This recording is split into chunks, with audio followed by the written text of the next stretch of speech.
I came across a clip by the comedian Jimmy Carr, and someone asked him this question about the manosphere documentary. I thought that was probably the most interesting piece of content that I watched outside of the documentary itself. So I wanted to play that clip to you and get your reaction. Okay, sure.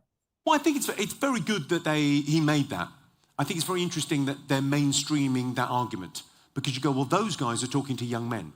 I don't like what they're saying to young men, but I like the fact that they're talking to young men. The content's terrible, but the intent of talking to young men that are lost is valuable. But we just need better voices talking to young men. Well, I think there's a lot of talk about toxic masculinity, and no one talks about the positives. You could be a king, or you could be a tyrant. You could be a warrior, or you could be a sadist. You could be an agent of magical transformation, or you could be a manipulator. You could be a lover, or you could be an addict. There's a positive side to masculinity, and we're not talking about that. We need to empower young men.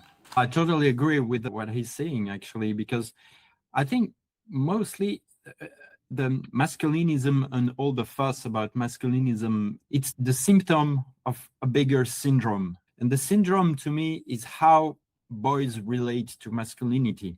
Fundamentally, young boys have existential questions about what it is to be a man, how is it to be masculine, how can I behave with girls, or how do I feel with my own identity as a boy. And the problem is that the masculinist discourse has become so important, so big, everybody's talking about, that when you ask questions on the tools that you're using for answering your questions and you come to this information, there is a huge impact.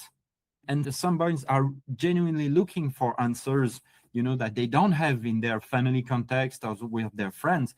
And they pick some things from Sigma that might be interesting to them, actually. But the problem is that Sigma is extremely rapidly getting them to toxic content with regards to how to behave with women.